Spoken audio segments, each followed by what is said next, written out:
we have a really fun presentation. This is something I'm like really excited about talking about because it's kind of like different from a lot of what you hear. We're gonna talk about how to do kind of street photography anywhere, variety places, wherever you are.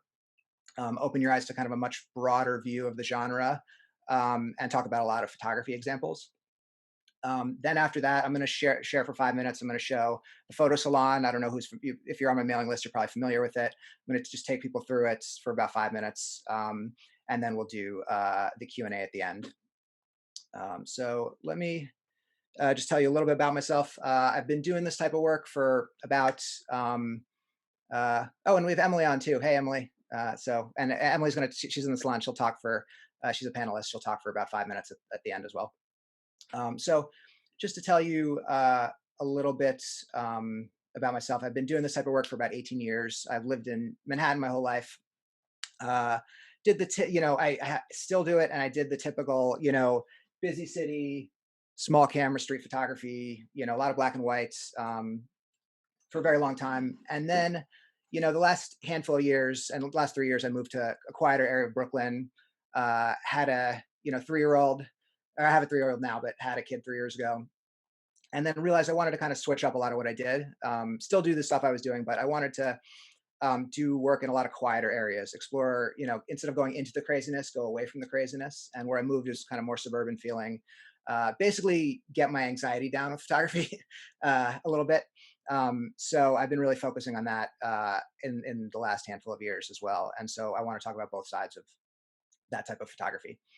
So let's get to I'm going to share the presentation now.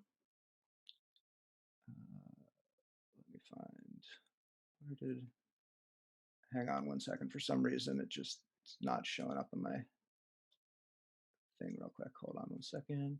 I'm just going to reopen the presentation.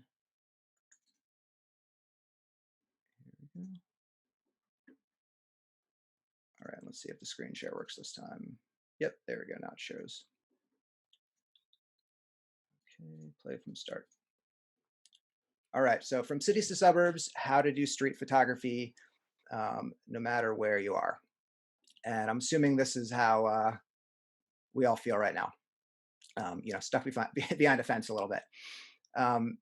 So the first thing is, just a question like, do you have trouble figuring out what to photograph? You can just talk about that in the chat if you do. I know a lot of people don't, but I know a lot of people do, especially now, without travel photography and things like that, and struggling with motivation. Let me actually, I got a poll here. I want to do a quick question. Do you shoot street photography where you live? So if you can answer that while I do a little bit, I'm very curious to see how many do and how many don't. Let me go back here.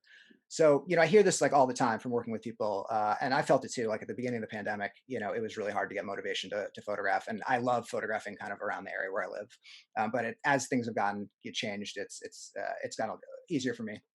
And the goal of this presentation is to help you realize all of the opportunities that are out there, no matter where you spend your time. It's not to tell you shouldn't shoot the stuff that you're shooting already, like in the travel and the stuff that's like, but it's in addition to that, there's a whole wide, world of stuff that is really important to photograph. And I think the pandemic is a good excuse to, really get involved in this type of work. But it's something that I think should be done, after the pandemic as well. So let me end the poll here. So we got, all right, it's somewhat even. Two-thirds do shoot where they live in, and for 40% don't. Let me share the results there. So that's pretty interesting. So another photo of keeping a good face on. So what is street photography? This is my general definition of it. It's a very broad kind of topic. People have different ideas, so this is just kind of what I think. It's candid photography of life, culture, and human nature. It's a way for us to show our surroundings, how we perceive them, and how we relate to them. And that point is really important because street photography is a mixture of it's got a documentary sensibility, but there's a lot of personal aspect to it. Kind of it's like a form of poetry almost. The difference with documentary and street is that documentary photography, you're always trying to keep yourself out of the your personal out of what's happening. You're trying to make it as impartial as possible. Whereas street photography is, very personal, very partial. So we're trying to document our surroundings and explain them, but we're trying to explain them from our point of view. So it's a mixture of those two forms. It's about finding and locating moments that intrigue you and figuring out, what intrigues you and what's really out there. And the point of this talk is can be done anywhere and with or without people. You don't need a person in a photograph for it to be a street photograph. So I'm going to show, the photo salon I'm going to talk about later. I'm going to show some photographs from the community because it's really cool to see what they're doing and it's from all over. So I'm going to show just some of my favorites from the last few months, and I'll talk about some of them as much as I can. This one's from Megan. I love this photograph. First of all, for the message on the front, but I love photographs with a lot of details throughout. So you see all the flowers, the grass, the gravel, the car, the home, the flowers. Perfect skew here. We'll talk about angles and stuff. I know angles kind of drive some people crazy, and some people love them. I love off angles. This is one of my favorite pandemic photos from Alec. So I'm going to flip back and forth between some uh, more suburban photos that I love, more out there photos, and some city photos as well. I love this photo from Regina. Here's one of mine. So if you see the name below, it means it's someone from the community. And if it's no name, it's mine. So just a busy city. Canal Street and Broadway is one of the best corners in the city to photograph. Old dirt road from Lars just creates this incredible, sense of place and scene. I love this one from Eric. Just capturing three different faces, all with some incredible emotion. This great suburban photo from Owen, really creative, shooting through his mailbox. And I love the little details here of the mailbox and, the purple and the red and the trees and all that. Just, capturing the goal of this is capturing feeling and emotion, no matter where you are, no matter what you do. And often with people and stuff, it's easy to see what those moments are when you see those people with that great emotion. Um, but when you talk about further out and stuff, there's different things that you can do as well. But this photo is one of my absolute favorites. It's incredible. So street photography is a sensibility. That's kind of what I want to just impart on you. Street photography is a really clunky term. It you know people it's good in that people kind of have an idea of what it is. It's well known in that way, but they have such a focused view of it on what it is. New York, busy city, and really, it's so much broader than that, especially if you look at the great photo books from all over the world and all different types of places. Anything can be considered street photography in the right context. A tree branch could be a street photograph in the right sequence, in the right story. And it's often, as I mentioned, best displayed in photography books and projects. That's it's an art form within an art form. It's something I really enjoy. I really think if you're interested in this, you should get, some great photo books from photographers who do the type of work in similar areas to where you live to get some inspiration and see what's possible to do. So these five photos I'm going to show you, I love sequencing and stuff. Just all the color photos are from a project that I'm doing called Quiet Brooklyn, and all the which is kind of getting as far out in Brooklyn, and that's a newer project. It's 3 years old. I'm just trying to figure out what I'm doing. You'll see photos from that, and all the black and whites are from a project called Lux City, which is about the change, the luxurification, gentrification, samification. I use that word even though I don't think it's a real word. The anxiety and stress of Manhattan, and you'll kind of get a sense of that as you see that project. But these photos all kind of work together in a way, and I love kind of sequencing and seeing. A lot of these are very close to where I live.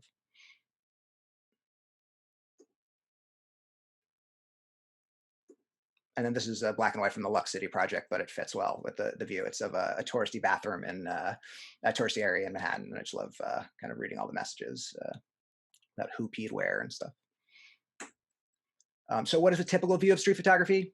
It's captured in cities, often on sidewalks, people walking down sidewalks. That's what people think of. They think of Gary Winogrand, stuff like that. Um, People walking down the streets. And one big misconception, which is just that flashy people. A lot of photographers look for flashy people, and of course, it's great to capture flashy people. I'm not saying not to do that, but all types of people are important, and we're looking for people with a special quality. And it could be a flashy person. It could be the most regular person you've ever seen.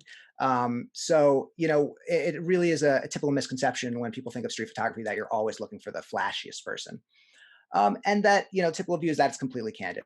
And that's the technical definition of street photography. But if you look at the great projects and great books, there are a ton of portraits.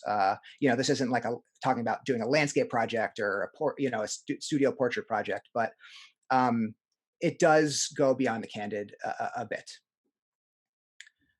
Here's I love typical street photography, walking down the street, but I really am into objects of right now, the coffee cup, the shopping bag, the cell phone, the people cutting themselves off from their surroundings, which in New York, it's the best thing about the city is how many chance encounters you can have walking down the streets, just seeing your surroundings, and people are cutting themselves off with the big headphones.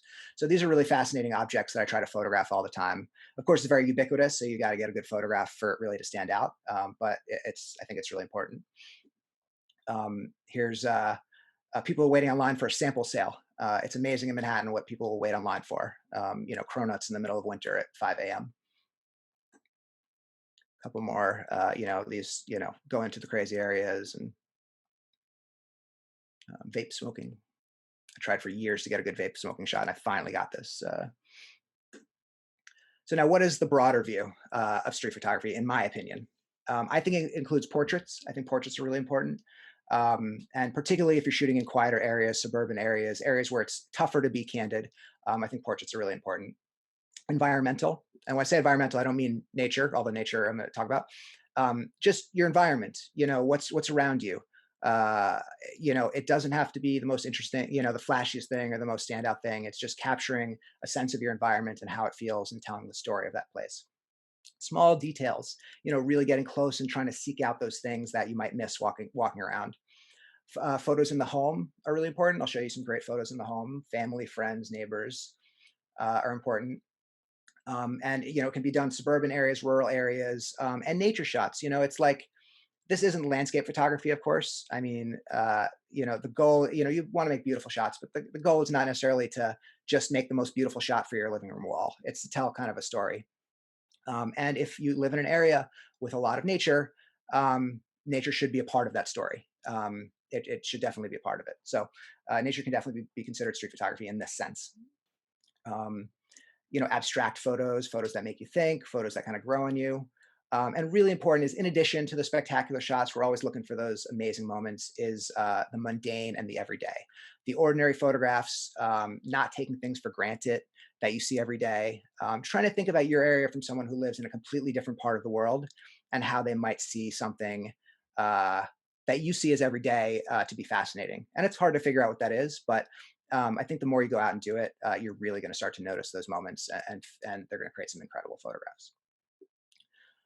So here's a photograph I love from Tezuki. He's got a couple in here. Just a nature shot, which just has so much feeling and emotion. You think about that shot from Monica with the eyes closed and how much expression that had. I mean, this for me has the same amount. Depending on how you're feeling that day, you might feel differently looking at this. You could sequence this with a lot of different photographs and tell a story. And when I talk about sequencing, I'm going to put some photos together that I think work together. This is a great photograph from Emily, who's a moderator in the salon, just from her front yard window. And I love just the weather and the little details everywhere. Just absolutely moody and beautiful shot.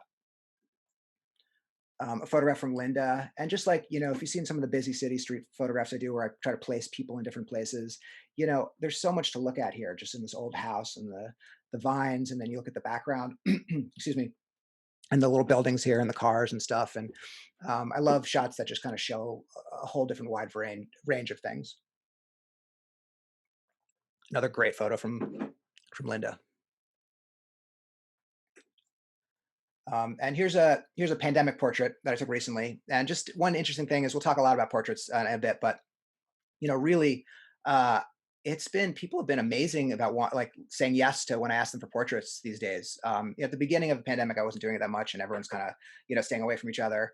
But it's like people really want connection now, and they said yes a lot of the time before, but it's really, I'm having some great experiences stopping people and talking to them and asking for pictures right now, and they're really, I think they seem thankful for it, and I'm thankful that they say yes. So it's a great time to really kind of work on your portraits, like no matter where you are. So in the home, Peter, I'm gonna show two Peter photos from Peter. I think two, maybe three. Peter does incredible photos of his family and at his work, and he works with his family. And so this looks like a Renaissance painting almost. So really, just kind of showing your home life, showing things like that. I think that's a part of it as well. Here's of his brother at work. I love his photograph as well. This is from Vin. I'm going to show a bunch of photos from Vin. Vin's been doing in the salon. She's been doing this incredible pandemic project. You know, stuck in her house with her two kids and husband and dog, and she's been photographing it like nonstop through the whole thing. Like it's absolutely amazing. The good, beautiful moments, the tough moments. You know, not holding back, and it's just. It's incredible to see. You know, my 3-year-old, if I try to take my camera out, he immediately tries to take the lens off and shoot 100 photographs and we'll break it within 5 minutes. So I hope to learn from Vin when my kid's a little bit older and allows me to take out a camera and not my iPhone. But just to show you a few of these and just the story she's telling, just like within the home.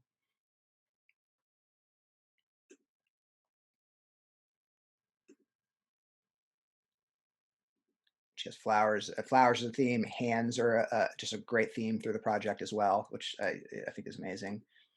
Self portrait here, how we all probably feel right now. Um, this looks like a crime scene photograph.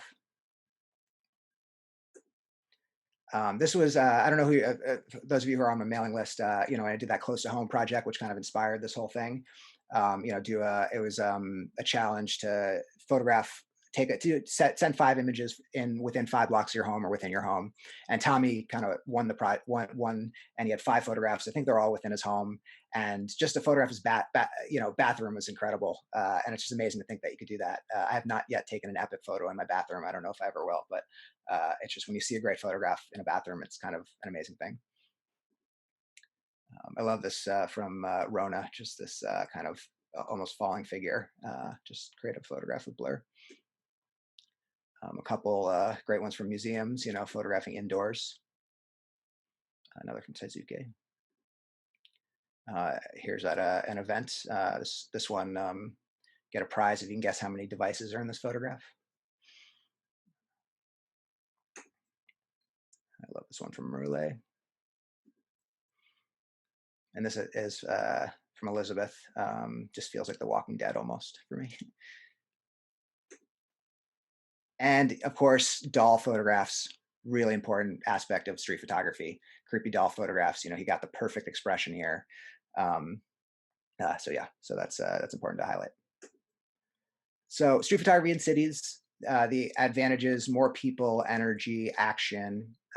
It's easier to blend in and shoot candids. You know, it's really one of the big differences between street and suburban is that it's just easier at the beginning to get comfortable. There's more flashy people for the most part. I mean, cities attract flashy people. There are flashy people everywhere, of course, but it does attract flashy people who are often more willing to be photographed. But is this really an advantage? We'll talk about that. And people, you know, generally are more willing to be photographed. But I think if we'll talk about if you work on your pitch and get comfortable, you'll really you'll find that you can do this type of work kind of anywhere if you do it the right way. Um, the disadvantages: it's hard to be unique in like a place like New York or in a big city. There are more photographers doing it, but it's also it changes kind of your sensibility because you see all this work from all these photographers doing it in the same area, and it's like the Instagram effect, and you start to kind of mimic that type of work. And so it you know it almost kind of keeps you from, you know, it makes it harder to develop your voice and your unique voice and your own story, and you know take things kind of local and intimate when you're seeing all this work from all these other people in like the same area. And like despite the diversity, which is one of the most amazing aspects of cities and a place like New York, that's only one side of the coin. You know, really, you know, one thing I think, and part of the Lux City project, the idea of it is just that like New York itself is its own bubble. Like it's like everywhere else. We're in this crazy bubble ourselves. This is one of my favorite photos from the Lux City project, and we've got Texas on his arm.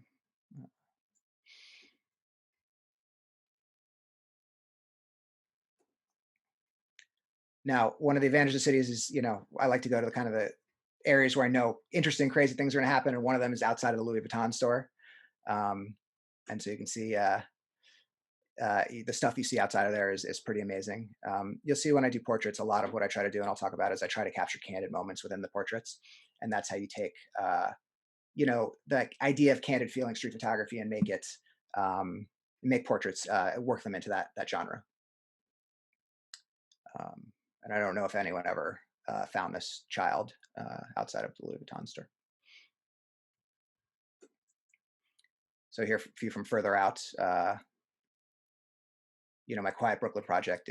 I wanted it to be a lot of detail shots, a lot of environmental, and so I used a bigger camera and used it's a medium format camera, and so I wanted to kind of show that color, show that detail, and the backgrounds of cities. I love this one from Hong Kong from Phil. This one I also love from Monica. A lot of there are those photographs where it's just the main subject is there and that's the photograph, but the background and details, whether it's a Persian shot or a suburban shot or you name it, are often what make the photograph. And here, this is an okay shot in its own, but this right here makes the photograph. This is for me the photograph. The tense arms, the look in the eyes, the mask and hand sanitizer. I think that's what takes it to the next level. Here's one where I was walking around at night, and when I was talking about people saying yes, like it was night, and this guy was just smoking, hanging out, and I did not think he would say yes, but I went for it, and I asked, and he was excited. He was just some people are just I can't believe they'd be stopped for a photograph, and so he gave me a bunch of photographs, and this is the one that had the best connection. But it's a really cool thing when people say yes. So you can flip in cities the disadvantages around by also seeking out quieter areas and neighborhoods in cities, just going further out, getting lost, not having a destination, in addition to going to the craziness, which is awesome to do. Go and really get as far out as you can. And I think that will really give you a different perspective on what to photograph. This is down this right around the corner from me, and the people who live in these homes, their personalities are exactly like how their house looks. We're friends with the people on the left, and this is the neighborhood stray cat who's very friendly, Mrs. Jones, who they feed. I think the cat actually grew up here on this building. Now, street photography in quieter areas, um, it's easier to stand out because less people are doing it there. That's one advantage you have is you could be the only person doing this type of work in this area. So it's really much easier to develop your own voice and your own style. You're not being as influenced by others. Um, there is a variety of content, and that's something that a lot of people like. They'll say to me, "You're so lucky to be in New York. There's so much stuff happening here." In a different way, yes, but I don't think there's more to photograph. I just think it's different stuff. And I think once you figure out what that variety of content is for you in your area, that's really when like things are going to start to kind of sing and shine in your work. And as I mentioned, who said flashier people are more interesting? As you get better at doing portraits and candids and finding people, you're going to start to pick out those people that have that special quality, that are willing to open up, that are willing to show their emotion, that are willing to, you know, be really good in front of the camera. And it can be and flashy person, it can be a regular person. You never really know until you do it, but you can have a feeling beforehand that is often accurate. And how do you know people aren't more willing to be photographed? It's not if you handle it the right way and talk to people the right way. A lot of people will be willing to be photographed, and if they say no, usually it's in a nice way. The real disadvantage is tougher to feel comfortable at first. I mean, it's like when you're by yourself on the street with one other person. I still do candids in this type of environment, but even with portraits and stuff, it's tougher. And one reason I picked a smaller camera, I would think will be better for a lot of you for this type of everyday work. Throw it in a bag, go to the market, do 5 minutes here, 5 minutes there. But the reason why I picked a larger camera was I wanted to feel a little bit more like look a little bit more legit and real as a photographer when I was walking around, so that people would kind of give me respect for being there. And I think that actually had a kind of really interesting effect when they see it's the bigger camera. It's not giant, but it's pretty big. Yeah, it's just it seems like I'm not sneaking around, and I try to be a little bit more obvious with how I shoot. Whereas in Manhattan, I can blend in and sneaky and you name it. So that's really been an important aspect. People aren't as used to cameras or having their personal space infringed on, which is why you got to approach people in the right way, and really you'll figure that out as you do it. And of course, it's like tougher or impossible to blend in. Here's another. I love this feel of this photo from Peter. Another Taisuke. He has this incredible emotion to his work, no matter what he photographs. I love this detail photograph from Teo, just looking at the details. Wendy, when this was for showed us photos from like a walk she did one morning, and it's like you can go on a walk and just a lot of those walks you're not going to see anything. You're just going to be like, oh, I didn't get anything. This stunk. You want to enjoy the walk, of course, but then everything comes together. Like you walk the same block a million times, and then all of a sudden it'll come together in a great photograph, and that's when you kind of see how this stuff works. So now Larry's famous photograph. So I'm going to put up a poll real quick. Um, do you like Larry's photograph? So yes, no, and he should burn it. I got some great responses to the emails. It was like I like this photograph because for I like it myself, but it's every like people have completely different opinions about it, which is great. I'm going to give us 2 more seconds because the things are coming in, and then I'll talk about it. So we're getting up there. It's literally a dead heat. It's like 48% of. So let me end the poll right now. Okay, and let me share the results. So we got 49% like it, uh, 47% say they don't, and 4% say he should burn it. So I think actually no wins by 2%. So it's close.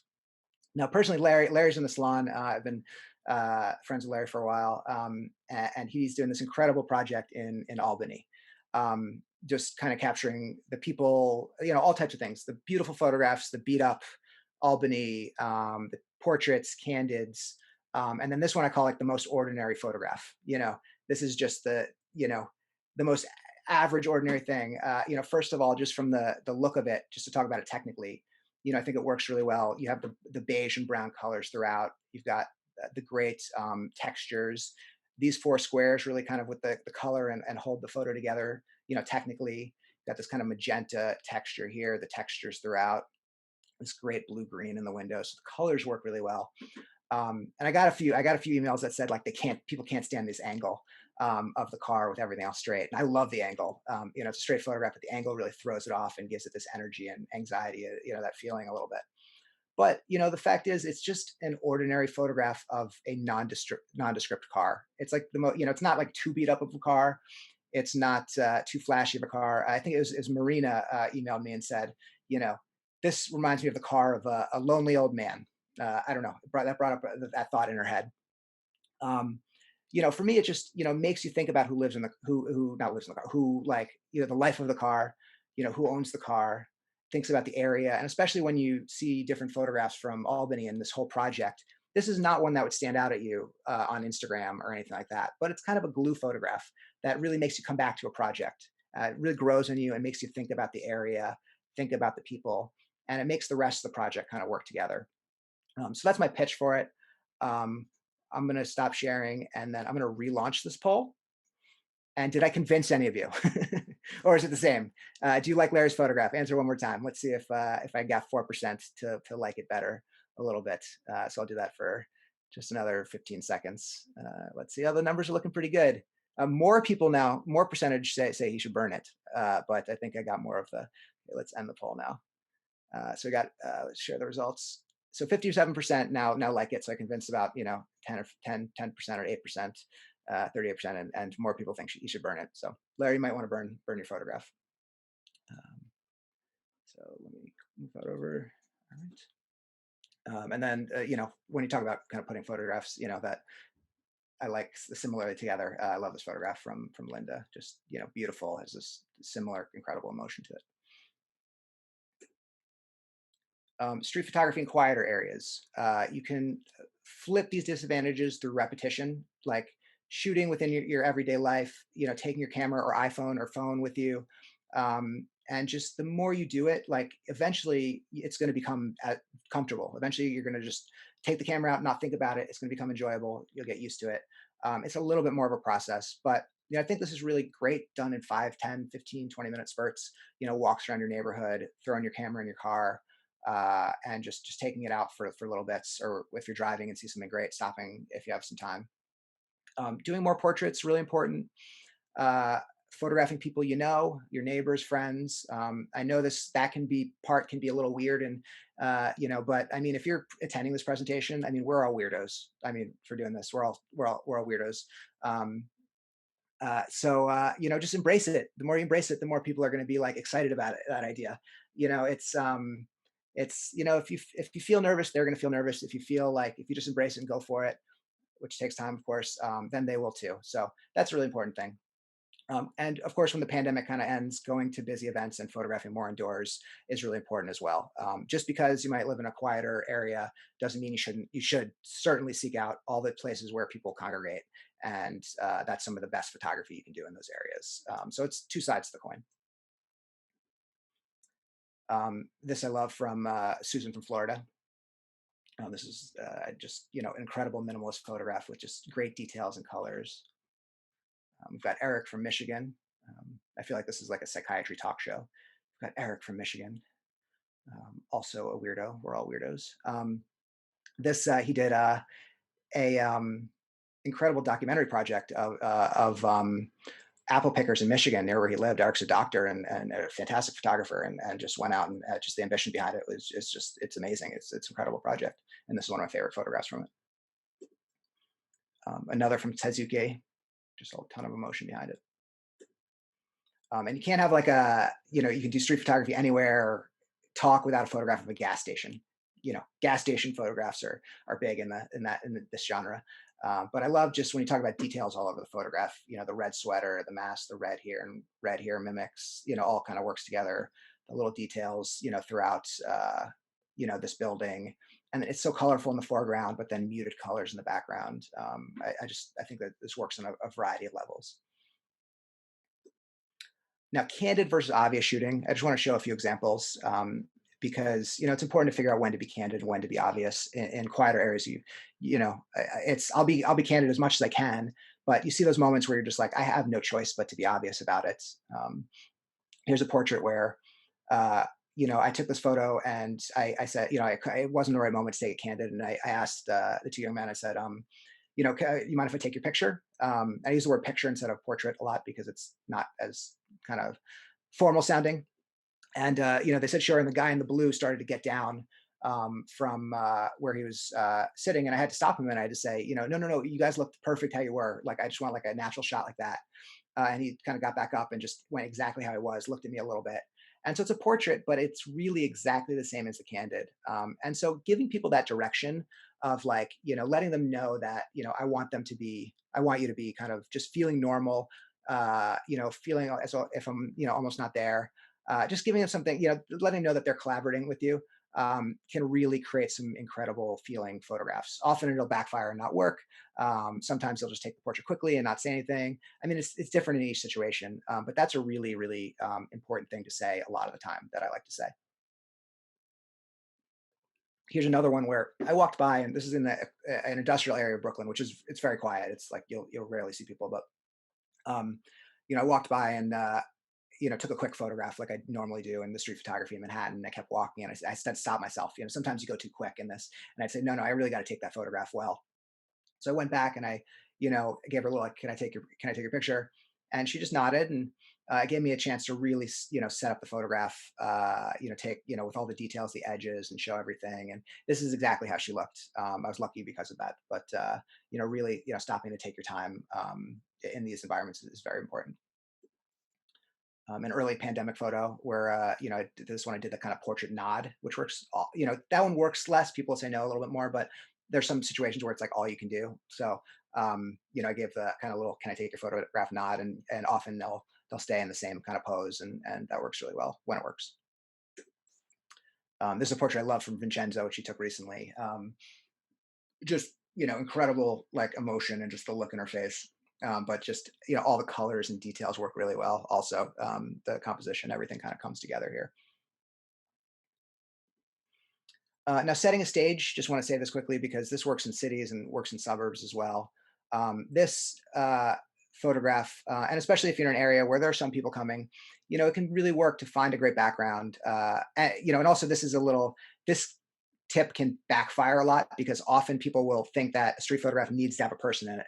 So they'll find this incredible background and then they'll wait for any person to walk through and they'll be like, now it's a street photograph. And I see someone in those photographs and I'm like, that background's amazing. I just want to see that background. I don't want to see a person in it. Um, So just think about the situations where, if you have a great background, you have to have a great person to fit in to make the photograph work. And oftentimes that background is just the shot itself. But in all types of areas, and especially quiet areas where people will come by eventually, finding a great background and kind of waiting for things to happen is a good thing. This was we were doing a challenge in the salon about it was to take 5 photographs that felt dreamlike, and I was kind of looking at this great sky, and I was like, this sky feels like really dreamlike. So let me try to get a good photograph of that. And like I happened to walk by this parked car, and this woman was rolling down her window for someone else with these great, sunglasses and look in her face. And, I was able to take the shot like this.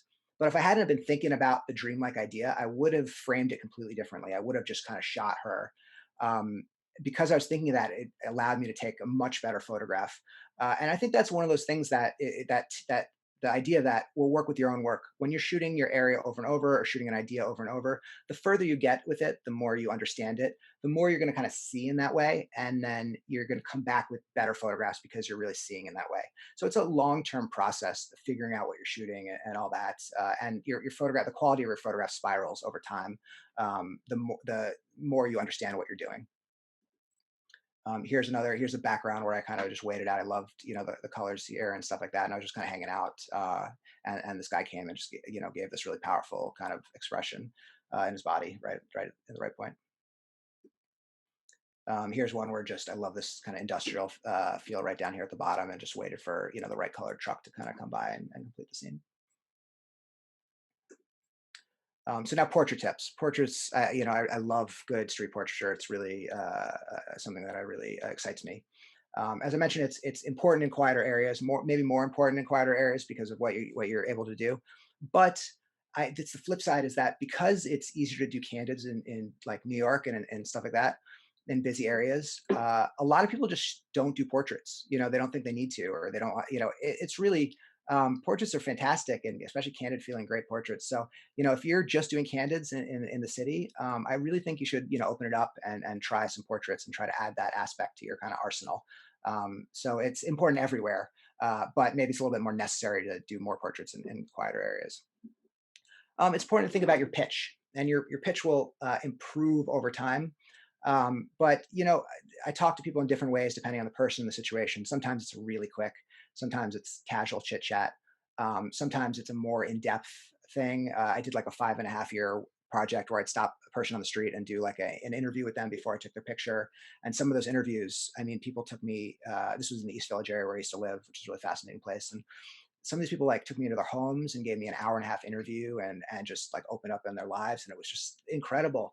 And some of them were like 5-minute things. And so you'll come across those special people who, like, all of a sudden it's like the best moment ever, the best connection ever, just from stopping someone on the street. But for your pitch, it's, I mean, I like to just say, oh, I'm a photographer. I'm doing a kind of project on the area, trying to tell a story of the area, the people, the places. I thought you looked, I thought you'd be great for it. Do you mind if I take like a quick portrait of you? And sometimes I'll ask them questions about how long they've lived in the area. Um, it's yeah, the next thing, ask an interesting question. Getting them talking will take them out of the moment that they're being photographed. Um, so it's sometimes I'll take their picture right away. Sometimes I'll keep the camera, talk to them for a little bit, take a couple pictures as I'm doing it. It really depends. It's all trying to make them feel comfortable in the best way possible. Sometimes people say like, oh, I don't look great right now today. I don't feel like I look my best. And I have to tell them, I'm like, no, like I stopped you because of how you look. Like, even though you're not going out to get drinks right now, like, I think you have a great look to you. So that's kind of why I stopped you. And sometimes it doesn't work. Sometimes it works, but it's true. It's really the reason why I stopped them. Then you look at like some photographers like Alex Soth. He's one of my favorite photographers from Minnesota, and he asks like some really deep questions. He'll ask people, what are your dreams? And like that's an incredible question. It's just if you want to go for it, just embrace it and go for it and ask questions like that. Um, yeah, what are your dreams? He'll ask them to think about something that's on your mind. I want that. Give me that motion. Think about something that's on your mind right now. Anything to get them thinking, forgetting about the photograph a little bit, and being themselves is important. So the more you practice that, the more you'll think about it ahead of time, the more comfortable it will become. And the more you do it, at first it's going to feel uncomfortable, and you'll maybe get rejected a little bit more because you might look uncomfortable. But it's quickly going to spiral, and you'll get better at it. and then you'll see much more people, many more people will say yes. No fake smiles. A lot of people will give like the fake smiles, fingers up and stuff, and take those photographs. Be respectful. But after that, tell the person when they do that, be like, "Can I also? I also really want to get like a natural photograph of you that just looks kind of like you on a, every day." And so that sometimes will work, sometimes won't. I mentioned the portrait nod. And then also sending them the photo is a really nice thing to do. So what I'll do is I don't take people's information down because then I send out a lot of, emails and a lot of people don't respond. I'll give out my business card and I'll say, if you want the photograph, just send me an email. I'd love to send it to you. That way you kind of self-select for the people who really want it. And it's really great to send them the photograph. Here's a moment with Paulie, who I didn't think he was kind of like alone in the corner on the street. I didn't think he was going to want a portrait, and then he was like so excited by it. He like thanked me after and stuff like that, and it was a really great moment. So even in this pandemic, my radar's a little bit off because so many more people are saying yes in it than previous. Here's one of a few guys who hang out kind of near where I live. And I pass them a lot. And so one day I asked them, if I could take their picture, and they loved the picture. They were so excited by it, and it was around the holiday time. So I went a few weeks later. I brought them framed prints of the photograph, and they were so excited. It was just a great thing. So it's always nice to give people photographs when you can. This guy just thought it was hilarious that I wanted to take his photograph. And you could see him like laughing under the mask. But I just wanted to show you that like technically, this one I could have taken it safe and put him in the shadows, but I was trying to make this white outfit pop from the background. So and the colors here, and I could barely see because the sun was kind of in my glasses and it was fogged up because of my mask. And but I think it worked out. Yeah, so just sometimes they're technically hard shots that sometimes work out. This is one I wanted to show because this is a portrait, even though it looks candid. I love the cross and the notebook and the cigarette that this woman had. And so we were taking some pictures, and she felt kind of stiff. So I said, like, hold on for a second. Let me just check out the photographs for a second. Just take a break for a second. And she took a drag and kind of just had this great kneel to her. And then I also noticed this other young woman walking down the street. And one of the things I love to photograph is people carrying a ton of coffee cups. The more coffee cups, the better. When I do workshops, I've done a couple where there's been a contest that who can capture pictures of people with the most coffee cups. So she happened to come through, and I got this all together. So it was really a candid moment. She was in her own world, but it was a portrait at the same time. This is a fantastic. It's one of my favorite portraits from the salon that I've seen from Eric. And this one from Linda, I really want to just talk about quickly because this is, Linda is kind of a newer photographer and she's doing great. You've seen a few fantastic photographs I wanted to show from her. But she was talking about how in Brewster, New York, she lives, um, and she was having a hard time really figuring out what to photograph. The idea that she could photograph interesting stuff in her area, and she's already come back with some incredible photographs. But this was the first portrait that she took uh, that she liked. She took like three portraits that day, and this is the first one, and it works really well. It's an interesting person, great expression, like great details in what he's wearing, and the background works really well. And it's just like a powerful moment once you get that first photo portrait that you really like, and you realize that you can kind of do this, and that's not that hard. There's a lot of portraits you're going to take, a lot. I take a lot that are awful, and then I'm like embarrassed to send them to the people. But when you get the good ones, it's really a great thing. Another one I love from Larry from Albany. Another from Larry. A great one from Rob. This one I love from Susan. It's got this great feeling to it. Sometimes you can't put your words, and that's some of the best photographs are when you can't put your words to why you exactly like it, and that makes it tough for kind of presenting because I'm like, I love this photograph, but how do I explain it? Um, just a nondescript, wearing nothing flashy, coffee cup cigarette, but this, you look like the way he's half stiff, and it's not in the bad way of stiff, but then half he's just got this such natural expression to him, like you really can kind of get a sense of him, like the look in the eyes, the half crook smile. And even the background works really well to show the area. So this has this kind of indescribable quality that I personally really like. I don't know if other people do, but yeah. And you can take great portraits with masks on. It's a little harder. I know it's a little bit of a bummer that everyone's wearing masks and stuff for this type of photography, but I think it's still important to photograph now in it. And with portraits, when you get further enough back, you can ask them to take it down and be safe and stuff. Um, but this, you can see just the emotion in the hands, the look in the eyes, and the great mask details in that. This is a fantastic, pandemic portrait from David. So look intimately at your surroundings. Just a quick thing, just to stress it, because you're going to walk down that same block 1,000 times, and like the 999th time, you're going to see like the most incredible thing, and you're going to be like, "Why didn't I see this? Like, how long has this been here? What happened?" And that's just how it works. This block I walk down all the time. One day, I'm just like, a shoe is here, and it's still there. Like, a year later, and I'm just wondering, well, what? How did someone like I don't know what? Why did a shoe get there? And what is it? Why is it still there? And how long did I miss it walking by? Just walking around in different lighting and different weather, and sometimes things you'll just walk past will suddenly look incredible. Looking close, just stopping yourself. And a lot of people, like, they're always looking for that spectacular location. We A lot of us get into this genre because we love to walk and explore. So we're always looking for this good thing, but it's important to slow down. And like, if you see yourself like thinking there's no good photograph somewhere, to stop yourself and think why that is. And maybe that you're disregarding something, or not realizing that there are good photographs there. And the closer you look, you're going to start to really notice things that kind of miss you when you're always looking for that next great location. In my area, there's people have fantastic front yard displays, and they change them all the time. And so I hope like five or six of the best ones maybe will end up in the project, and maybe I'll get enough to do its own project on its own. But I just love the quirky feeling of a lot of these things. And not all these photographs are meant to be like beautiful, like putting on your wall. That's just one thing I want to highlight. It's about showing the area and beauty in a different way. And of course, you want beauty in one way, but you also want beauty in the other way. It's about sharing a sensibility and a story. Um, Although I know out of everyone in here, maybe there's one or two people who would actually want this photograph on their wall. So we're all weirdos in different ways. So editing, consistency, and storytelling. I love to edit. I love to use collections in Lightroom. I really recommend Lightroom Classic is a great program for editing, although there are a lot of great ones out there.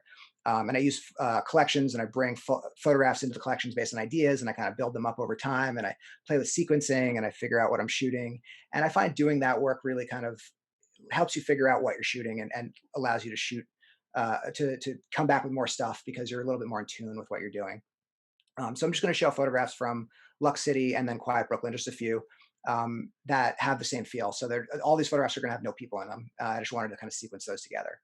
The Lux City ones, really give a sense of anxiety for me. If you don't notice, I have a little bit of anxiety, fast talking person.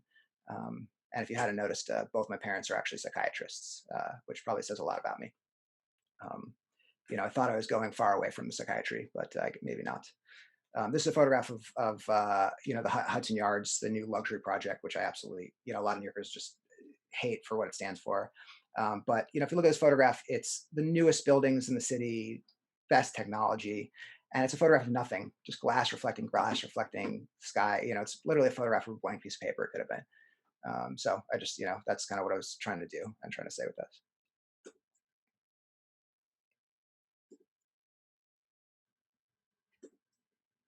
This is my bubble photograph. New York's a bubble. Hey, there you go. This was taken the day before Valentine's Day this year.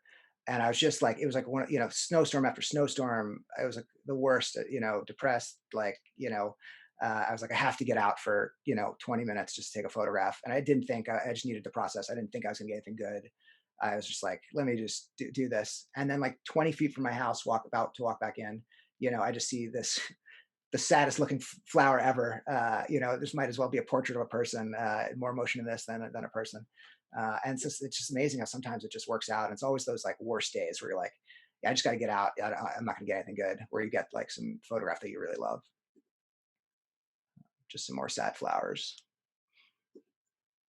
And I love to take photographs with a lot of details around. And when you do that, it really has to work. Like everything has to kind of lead into each other, the edges and all that stuff.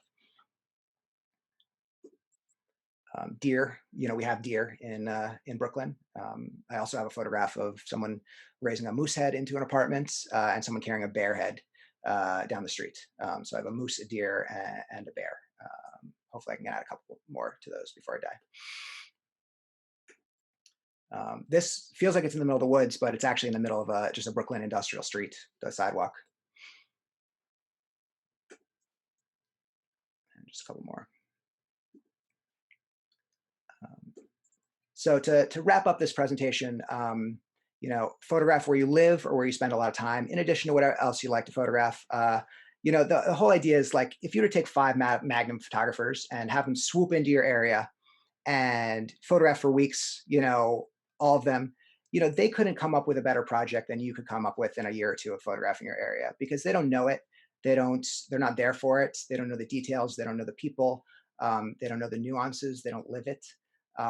You're there for the best days, the best lighting. It's just, you're there with your camera more. So that's such an important sensibility to think about that. These areas where you spend most of your time are the areas where you have the biggest advantage to create something really, really interesting. And so the idea of close to home is a mixture. It's close to your area, where you spend your time, trying to integrate photography into your regular life, as much as you can. But it's also an idea of a metaphor for kind of close to your who you are and close to your heart. Like this type of work should and can be done with travel photography, with different things. It's trying to keep the sensibility no matter where you're photographing, and figuring out those consistencies in your work and bringing them all together to tell some sort of personal, not as a personal, but just a story that feels true to you. Um, in addition to the spectacular, it's just one more time capturing the everyday, the mundane, the ordinary, and showing them in a way that's really interesting. In the home, family, friends, neighbors, inject your feelings into the story. Talked about repetition, really important.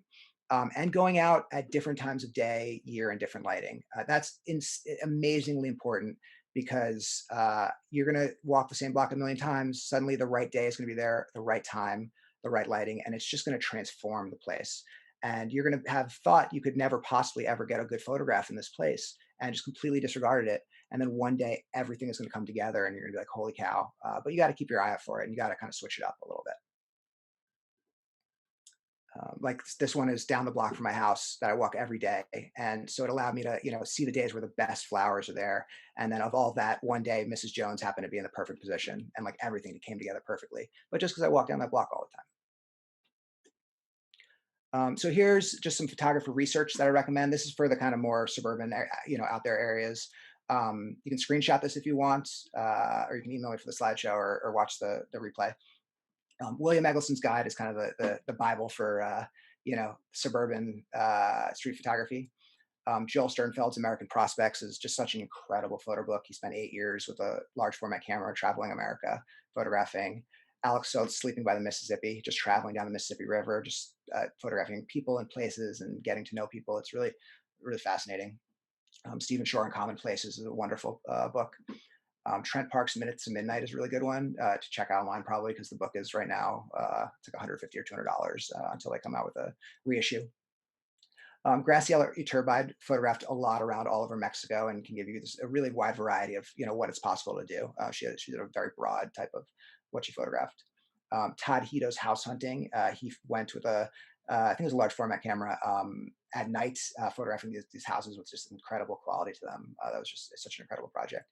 And two photographers to just follow on Instagram who have the sensibility. It's a great place to get some consistent inspiration. Is Billy Charity and Niall McDiarmid. Just a couple last photographs. This one's from my front window. So anywhere and anything, street photography is a point of view and a state of mind. So get out and enjoy the walk. So hang with me one second. So what we're going to do quickly is I'm going to switch over the screen sharing real quick. If I can figure out a new share. Let me just make sure I get the right window here. Hang with me one second. Yeah, here we go. Okay, share this window. If that works. Nope. Okay, I'm going to stop the share and then I'm going to reshare. So let's share one more time. Okay, here we go. So now that you have this, I'm going to talk just for 5 minutes, kind of showing you around the photo salon. If just for any of those who are interested in kind of learning a little bit more about this, I created this place with the goal of helping you kind of get there with this idea of close to home photography and kind of explore it. And then we're going to do the Q&A after, and I'll stay as long as everyone has questions. So let me bring up the chat real quick. I'm just going to, for anyone who wants to check it out more, I'm going to go to Um, the, yep. James, do you want me to go through the questions, or do you want to? Uh, I think I can go. I can go through them. I can do Okay. that. I think. Yeah. I can go through the questions. Let me just bring up the chat here, make sure. So I just want to share more chat. Here we go. So I'm just going to share for anyone who wants to check out the site. I'm putting the um, uh, there. Oh, actually, I sent it to just Paul for some reason. Let me do all panels and attendees. Make sure this goes through to everyone. So if you want to check out the site, the link is there in the chat. Um, and for anyone who's interested and wants to sign up, there's an obvious link to click on the homepage. And most importantly, the first 2 months are free. Like if you just want to give it a try and see if it's right for you. I have no idea how many people are actually going to be interested, but if you end up seeing a wait list, it's because it's more than I expected. And if you just fill out the form, I'll be in touch for like the next round of openings because I don't want to, open this, place, step by step and keep it kind of manageable. So this is how the homepage looks. The first and foremost thing is that the goal is to get this place as far from Facebook and Instagram as possible. It has the kind of some of the social aspects, to those, but really trying to go the complete opposite direction. It's an intimate photography community. That's the purpose. We want to try to mimic the feeling of photographers kind of hanging out in a coffee shop, sharing their photos and excitement for photography, things they come across, as much as possible in this like type of venue. I created this place to kind of inspire people, help them grow over time, and to help them integrate photography more into their daily lives. That's really something I'm kind of, I talked all about it, but I'm passionate about. And to stick with your photography as best you can and have a creative escape through those like kind of tough and busy moments, a place to come to. Like just seeing what everyone's done, you saw it in the presentation. It's really motivated my own work. It's been really inspirational through like the tough parts of this pandemic, through the winter and stuff. And I really don't say that lightly. It's been such a pleasure working with everyone in that regard. Um, really, it's like the growth and creativity, like it just from beginners to experienced photographers branching out. It's really just the start too, and it's been really cool. And I want to add, like, while the overall idea and spirit is based on this close to home idea, the type of work that can be shown is broader than that. It's not just shooting your area; it can be a lot of different things. It's really about focusing you and your work. Like travel photography, when it comes back, I think will be a big part of it. But it's about integrating the spirit of this talk and the ideas behind the stuff, like into what the different types of things that you do. So now, to show you quickly, I just want to show you one of the groups here. Hang with me. So this is oh, went off of that. Let me go back here. So this is one of the groups. This is the Brisson group. If you join, you'll be part of a 20-person group of photographers from around the world. And that's one of the main things of the site is that I wanted to keep it intimate. So we have different groups of small groups of photographers. So you get to know people over time. And grow together over time, like to be inspired by each person and influenced by them, and to help each other out with thoughts and advice. It's really hard at first to give people like comments and critiques at first. Get comfortable with them, especially like in an online venue. Although there are live events that happen and stuff. Um, but over time, as you get to know their work and you get to understand them and you get comfortable with them, it really becomes easier to like say what you think and give people both technical advice but also kind of long-term advice. um, and really the idea is to gain a bunch of photographer friends over time as well. So we really want groups of people with different interests, skill sets and skill levels to create kind of like a strong mix of influence. And then just quickly, like within that group, small group thing is a larger educational aspect. You see on the homepage here, kind of I share once a week, I do like a long post, a different aspect of photography, share that. I share a lot of like photo projects and photo links and events and things just to kind of keep, so you can find interesting things that you like. I love, as I mentioned, photo books and projects, and it's a great way to inspire people. Here's kind of the inspiration panel where you can kind of see um, some of the challenges we've done. We've done two so far, dreamlike, and we've done like an early focusing your projects idea. And then next week there's gonna be another challenge which I don't want to mention yet because that'll be next week. And then some of the top posts here about different things. There's an events and resources page with an editing class, where editing is really important. So I want over time people to become really good at their editing and organization, different classes, different resources and articles. There's a conversations forum for questions, although there's many places to ask questions in your group or to me directly or in here. And then finally, my favorite part of this place thing is the member map, which is really cool. You can kind of see where everyone's from, and you can bring this up to see the different groups and see who's in your group and where they're from. And hopefully, when the pandemic is over, we can kind of set up some like local meetups as well, based on where people are. So, yep, that's the site.